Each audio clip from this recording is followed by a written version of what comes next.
গৃহবধূর সঙ্গে বিবাহ বহির্ভূত সম্পর্কের জেরে তুমুল অশান্তি, চলল গুলি। প্রেমিকার স্বামীকে গুলি পঞ্চায়েতের উপপ্রধানের ছেলের।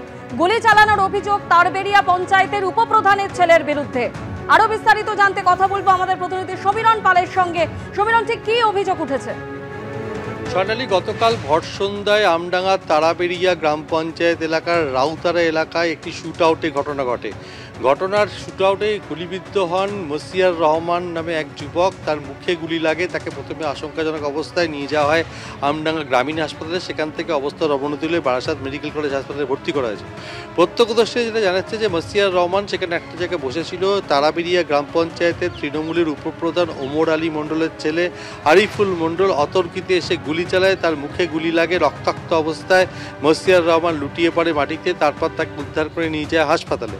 যেটা জানা যাচ্ছে, মসিয়ার রহমানের স্ত্রীর সঙ্গে আরিফুল মণ্ডলের দীর্ঘদিন ধরে বিবাহ বহির্ভূত সম্পর্ক ছিল। তার জেরে বেশ কয়েক মাস ওই গৃহবধূর আত্মীয়র বাড়ি হাড়োয়াতে তারা থাকছিল। কিছুদিন আগে তারা ফিরে আসে গ্রামে, এবং গ্রামে ফিরে এলেও সেই সম্পর্ক নিয়ে টানাপোড়েন চলতে থাকে।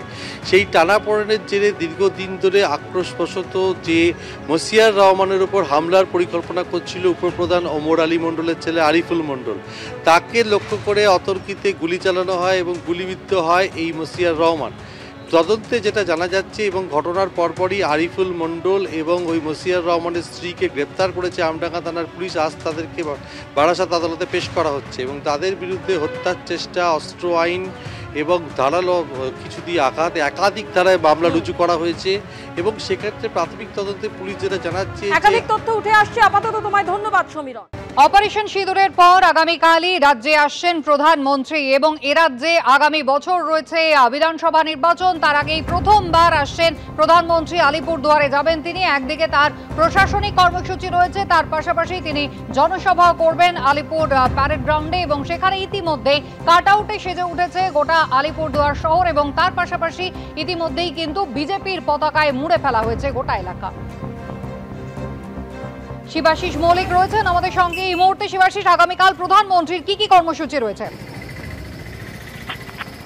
আগামীকাল প্রধানমন্ত্রী প্রায় 1 বছর পর পশ্চিমবঙ্গে আসছেন এবং যে ছবি আমরা দেখতে পাচ্ছি তাতে আগামীকাল সকাল 10টা নাগাদ তিনি এসে পৌঁছবেন বাগডোগরা বিমানবন্দরে। সেখানে সরাসরি তিনি চলে যাবেন সিকিম।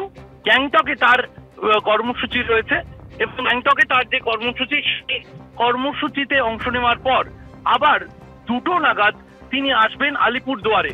আলিপুরদুয়ার প্যারেড গ্রাউন্ডে তিনি আসবেন। সেখানে এসে তিনি প্রথমে একটি প্রশাসনিক কাজে অংশ নেবেন এবং তারপর তিনি সেখানে রাজনৈতিক সভা করবেন আলিপুরদুয়ার প্যারেড গ্রাউন্ডে।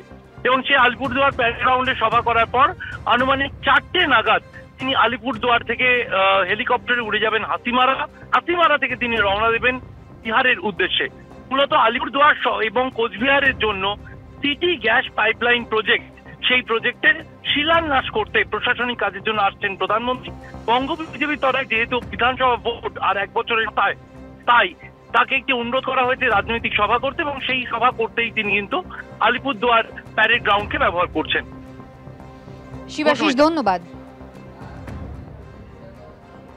কাকলি ঘোষ দস্তিদার তিনি কিন্তু ইতিমধ্যেই সমালোচনায় সরব হয়েছেন। সেনার সাফল্যের কথা না বলে কেন্দ্র শুধু রাজনীতি করছে এমন ভাব দেখাচ্ছে, যেন মনে হচ্ছে নিজেরাই যুদ্ধ করছে। অনভিপ্রেত এমনটাই বলছেন তৃণমূল সাংসদ। রাজনীতি এই জন্যই দেখা হচ্ছে যে যুদ্ধটা যে হয়েছে তখন সর্বতোভাবে সর্বভারতীয় তৃণমূল কংগ্রেস তাদের পাশে থেকে এই যুদ্ধটা যাতে করে সত্যি করে উপযুক্ত জবাব দেওয়া যায় সন্ত্রাসবাদের, পাকিস্তানের বিরুদ্ধে, আমরা তাদের সঙ্গে ছিলাম। কাঁধে কাঁধ মিলিয়ে সেই যুদ্ধে আমরা সাহায্য করেছি বা আমরা তাদের সঙ্গে সহযোগিতা করেছি। কিন্তু সেটাকে সৈন্যের সাফল্য না দেখে, সৈন্যের আত্মত্যাগ না দেখে, দেশ রক্ষার স্বার্থে তারা এটা নিয়ে রাজনীতি করে গিয়ে ভাব দেখাচ্ছেন যে উনি যুদ্ধ করেছেন একা এবং ওদের পার্টি একা যুদ্ধ করেছেন। এটা অনুচিত, এটা অন্যায়। এবং এই যে যুদ্ধটা পাকিস্তান যদি আবার এরকম আঘাত হানে তাহলে পরে তার জবাব কী হবে, এইগুলো নিয়ে কিন্তু সবার সঙ্গে ওনার আলোচনা করে তারপরে এটা করা উচিত।